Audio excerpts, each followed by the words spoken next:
अस्सलाम वालेकुम। बहुत सारे लोग जो हैं जो बड़ी अच्छी डिस्कशन करते हैं वो कहते हैं कि इस वक्त पाकिस्तान के अंदर सिर्फ एक पीएमएल-एन है जो प्योरली जो इंसान डेमोक्रेसी के ऊपर चल रही है। प्योरली फर्क है, बहुत फर्क है, लेकिन जितने जमीनी हकायक हैं उसके लिहाज से वो चल रही है। सबसे बड़ी बात उन्होंने बताई कि आज़ादाना इजहार ख्याल किया जाता है, स्पेशली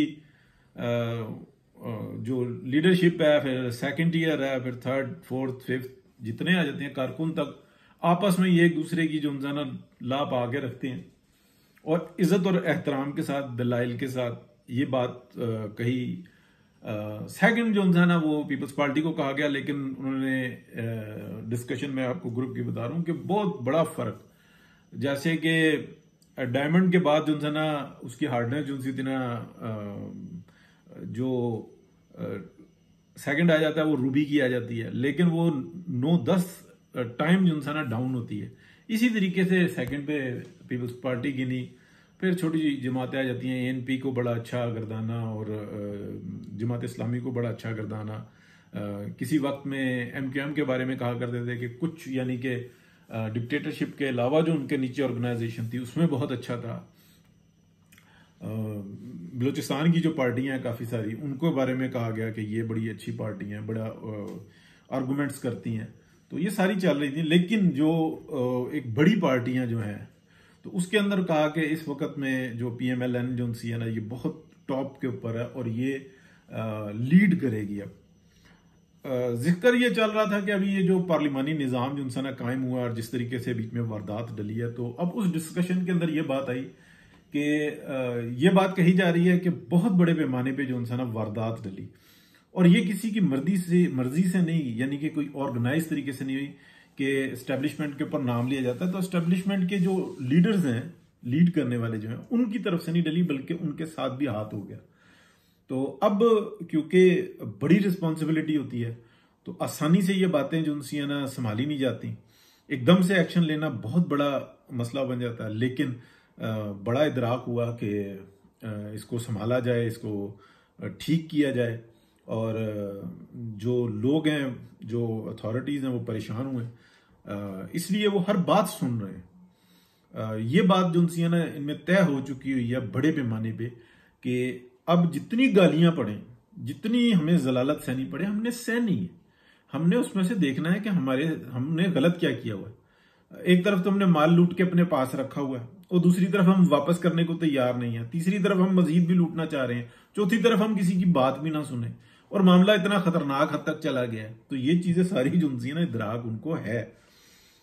और अब ये जो उनसी है ना, मैं अब बात करने लगूं इलेक्शन के ऊपर। जो डिस्कशन थी उसके अंदर ये बात आ रही थी कि जो इलेक्शन है अगर वो रिग हुआ है और वो इधर का उधर उधर का इधर हो गया, जैसे कि मैंने आपको बताया कि 75 सीटें जीती हैं पीएमएल-एन ने, जबकि इनकी जो जीती हुई सीटें थी वो थी 120 में से तकरीबन इनको जो ना 80 सीटों के साथ ना 75 से 80 सीटों के ऊपर इनके वारदात पड़ गई। फिर उसके बाद जो ना भागदौड़ की गई, उसको बचाने की कोशिश की गई, तो तकरीबन 30 वापस की गई, तो फिर जाके ये कहीं 70 का फिगर बना। अब ये बात मैं बता रहा हूं, लेकिन इसका कोई आपको एविडेंस नहीं मिलेगा। बरी कितना खेला गया, यानी कि वारदात तो डल गई, 120 मिलनी थी, ऑर्डर हुआ कि अच्छा ये जो है ना 8, 10, 12 बंदे इनको जो है ना सेटल कर दो। उसके उस ऑर्डर के साथ ही ना इन्होंने जो नीचे वाले थे उन्होंने अपना, नीचे वालों से मुराद ये नहीं है कि कमान खत्म हुई है, नहीं, बीच में वारदाती मौजूद है बहुत बड़े पैमाने पे और इतना वो पैसा कमा चुके हुए हैं कि उनको परवाह ही नहीं है कि तनख्वाह मिले ना मिले, सिस्टम चल रहा है नहीं चल रहा। उन्होंने इतना मामला बाहर सेटल किया हुआ है, बच्चे, हर चीज। तो अब उसके ऊपर बहुत बड़ा एक्शन होने की जरूरत है, लेकिन ये एकदम से नहीं हो सकता। अगर ये कोई कहेगा सतीली पे सरसों जमेगी, तो नहीं, ये हकीकत है। खतरनाक बातें हैं लेकिन करनी पड़ रही है, क्या करें। अब ये सारी सूरत चल रही, लेकिन कहा गया कि नहीं सिस्टम को चलाओ। फिर बीच में आप चाइनीज इंटरेस्ट है, पाकिस्तान जो है ना वो चाइनीज जो है उसको, पाकिस्तान को अपना हिस्सा ही तस्वुर करते हैं। यानी कि मैंने बहुत दफा आपको बताया कि बहुत बड़ी प्लानिंग जो होती है ना वो बीजिंग में होती है पूरी दुनिया के लिए, लेकिन पाकिस्तान के लिए भी बीजिंग में होती है। इसके साथ साथ एक और जगह पे भी होती है, वो होती है शंघाई में। पाकिस्तान के लिए बाकायदा एक यानी कि ऑफिस है उनका, और वो बिजनेसमैन का है, वो खास तवज्जो देते हैं कि ऐसा होगा अगले 10 साल में क्या सूरत हाल है, उसको बड़े तरीके से मैनेज करते हैं, दिफाई लिहाज से नहीं, इकोनॉमी के लिहाज से। तो वो स्टेप बाय स्टेप आगे बढ़ रहे हैं। पूरी दुनिया को फर्क पड़ा हुआ है कि अगर ये रास्ता खुला तो कितना एक जो ना मामला हमारे बस से बाहर होगा। दुनिया के अंदर जो है कितनी बड़ी ट्रेड होगी यहाँ से एग्रीकल्चर की, तो वो चाइना की भी जरूरत है, लेकिन हर सूरत लड़ाई से बच के आगे जाना है। इसीलिए आपको याद होगा कि लद्दाख में अपनी फौजें उतार दी थी। पाकिस्तान के अंदर तो ये डॉक्ट्राइन ने क्या बेड़ा गर्क किया था कि हमें तो अपने कश्मीर की पड़ी हुई है, यानी कि देने के लिए तैयार बैठे थे। वहां पे कानून तब्दील हो गया, खामोशी। और इससे पहले क्या सूरत हाल थी जी, साद रफीक ने देखा तो वो बता रहे होते थे आगे के आर्मी चीफ अगर यूं से यूं देखना शुरू कर दे, फौज पूरी यूं देखना शुरू कर देती है। इत्थे नहीं नजर आया सी, कश्मीर चला गया ना, खामोशी, ठंड पानी प्रोग्राम। तो ये क्या फ्री में हुआ है? फ्री में नहीं हुआ। हाँ, फ्री में नहीं हुआ, कुछ भी फ्री में नहीं हुआ, सामने ही रखा होता ना इसको। तो अब सोच पड़े हुए हैं कि यार ये हमने किया क्या, किस तरफ हम चले थे और हमने क्या कुछ बिगाड़ के रख दिया, और मामला संभल नहीं रहा, लेकिन फिर कोशिश में लगे हुए, तो करते रहे जितना मर्जी कोशिश। तो अब ये जो था ना, जो एक नया एक निजाम तरतीब दे दिया है, यानी कि एक पार्लियामेंट आ गई, क्या ये बहुत ज्यादा लंबा होगा? नहीं, ये बहुत ज्यादा लंबा नहीं होगा, लेकिन अपने आप को उड़ा के, यानी कि पाकिस्तान का जहाज उड़ा के, और यही होगा कि मैक्सिमम एक ही दिन में जो ना सारे आर्डर आ जाएंगे, और फिर वो आर्डर आने के बाद अगले 2 महीने में इंतखाबात हो जाएंगे, फिर जो ना ये चल जाएंगे। लेकिन उसको करने के लिए हो सकता है साल लगे, 1.5 साल लगे, 6 माह लगे, 2 साल लगे, इसको कुछ नहीं कह सकते। और बहुत सारे लोग कहते हैं कि इसी को कंटिन्यू करेंगे, तो मुझे लग नहीं रहा कि इसको कंटिन्यू करेंगे। ये मेरी अपनी राय है, ये ग्रुप की राय नहीं है। वहां पे ये एक बात कही है, कुछ नहीं कह सकते। अब ये जो कुछ हमें गिरफ्तारियां और ये चीजें नजर आ रही हैं, जैसे कि इमरान रियाज खान है। इमरान रियाज खान का मसला मैं आपको बताऊं कि एक वक्त था,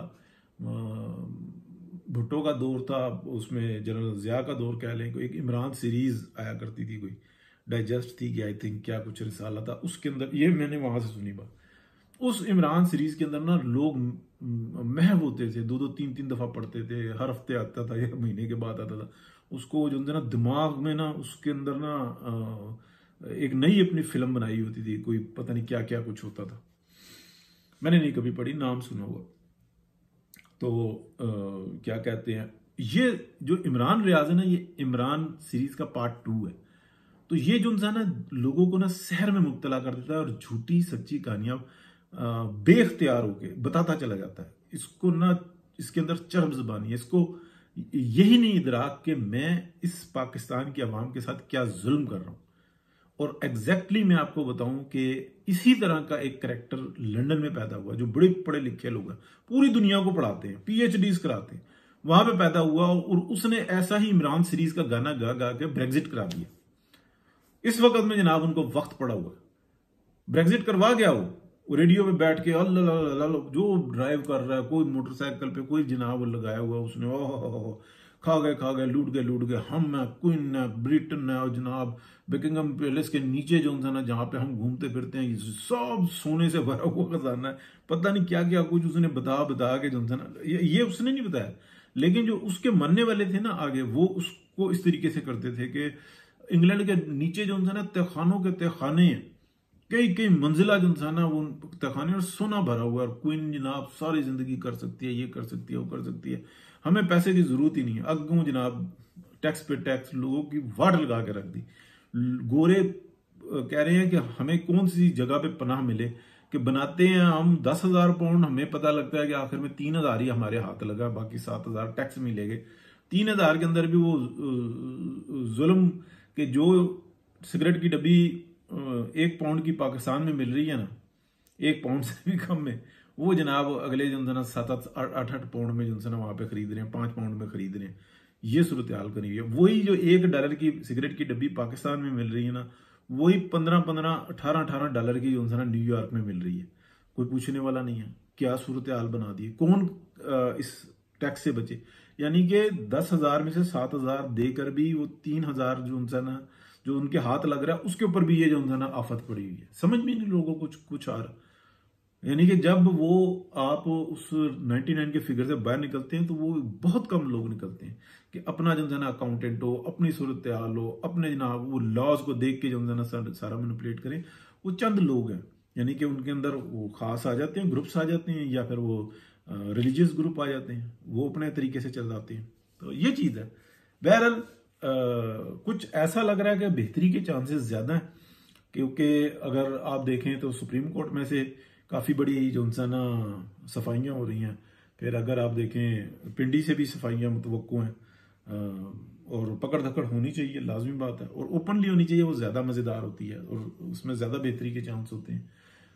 और जो सहाफ़त में है वो भी बहुत ज़रूरी हो गए कि नाम सहाफ़त का लेते हैं, गंद ही गंद फैलाते हैं, इंतशार ही इंतशार, पूरे इलेक्शन की वाट लगा के रख दी, एकदम तवज्जो इतनी हटा दी कि सब कुछ रोला बन गया। एंड जो मैं बात करता हूं ना वो ये करता हूं कि ग्रुप में एक बात हो रही थी कि अगर इलेक्शन रिग हुआ, PMLN के तमाम जो पूरी दुनिया के जो न्यूज एजेंसीज हैं उनके सर्वेज ये बताते हैं कि PMLN वाज़े अक्सरियत से जीती हुई है। 120 प्लस सबने बताई हुई थी कि ये 110 मिनिमम आ रही थी कि ये तो सीटें हैं ही हैं।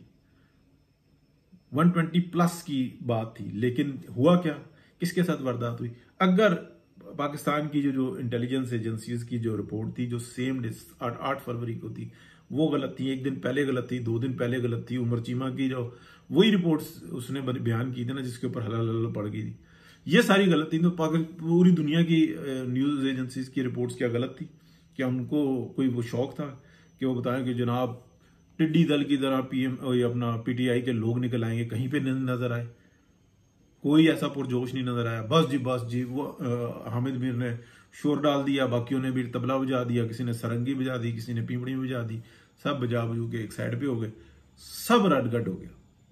फिर वो जो ऑर्डर थे ना, अब देखें जब बंदा थोड़ा सा जहर मिलाता है ना तो शैतान कितना मिला देता है कि जी ये 8, 10, 12 जो उनसे है ना, जो स्टार वार्ड्स है नवाज शरीफ के, इनको जरा साइड पे कर दो, सबक सिखाओ कि हम हैं। वो हम हैं के अंदर जनाब अगलों ने गट ही ला के जो एक साइड पे रखा। 120 में से 75-80 सीटें निकाल के एक साइड पे की। फिर वो करेगा अच्छा चलो कवर करो। अच्छा, वो जो कवर किए ना उसके अंदर कोई आप कह सकते हैं कि 15-18 गंदे अंडे आ गए। लाए 30 एक हैं तकरीबन, जो सुनने में आ रहा है 30 गंदे अंडे घुसाए हैं, लेकिन 30 में से 15 जो उनसे है ना वो वापस डाले हैं, जो जीते हुए हराए थे उनको वापस डाला, और 15 जो उनसे ना गंदे अंडे जहां पे तवज्जो नहीं थी वहां से पूरे किए।